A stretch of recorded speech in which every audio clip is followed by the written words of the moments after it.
Hello বন্ধুরা, শুভ শুভ দুপুর।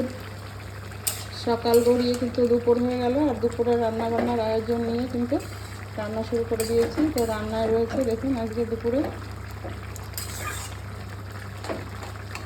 ভাত তো হয়েই গেছে, ফুলকপি আলু মাছ দিয়ে একটা রসা।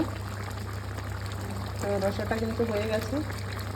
আর এখানে রয়েছে দেখুন কুমড়োর শাক ভাজা, সুন্দর কচি কচি একদম সবুজ শাক ভাজা।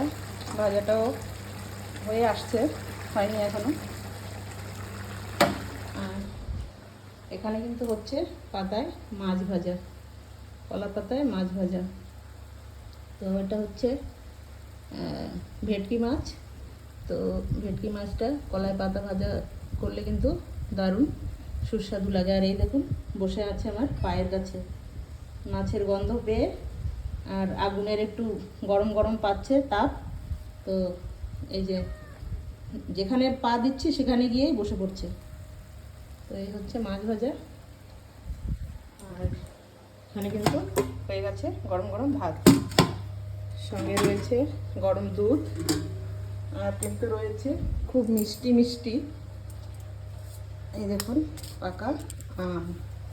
তো আজকে আম দুধ হবে, মিষ্টি আম একদম।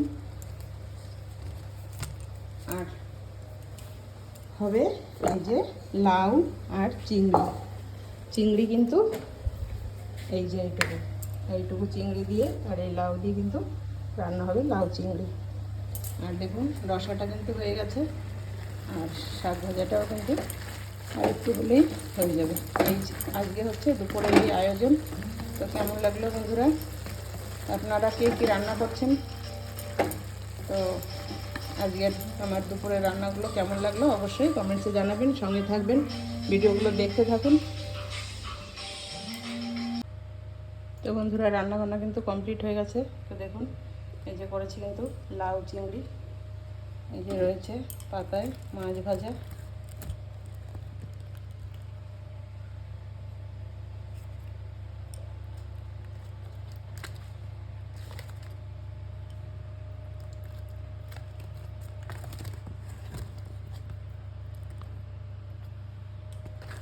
সুন্দর একদম ঝাল ঝাল মশলা মশলা, টেস্টি টেস্টি। এটাই রয়েছে ফুলকপি আলু মাছের রসা, এটাই রয়েছে কুমড়ো শাক ভাজা। তো এই হচ্ছে দুপুরের রান্না। তো কেমন লাগলো বন্ধুরা আজকে দুপুরের আমার এই সাধারণ ঘরোয়া রান্না, আর সঙ্গে একদম ফুরফুরে গরম গরম ভাত। তো যেমনি শাক ভাজা একটা স্বাদের জিনিস, ফুলকপি আর চন্দ্রমুখী আলু মাছ দিয়ে একটা রসা, মাছ ভাজা আর লাউ চিংড়ি। তো এই ছিল আজকে দুপুরের রান্না। তো কেমন লাগলো বন্ধুরা অবশ্যই কমেন্টসে লিখে জানাবেন।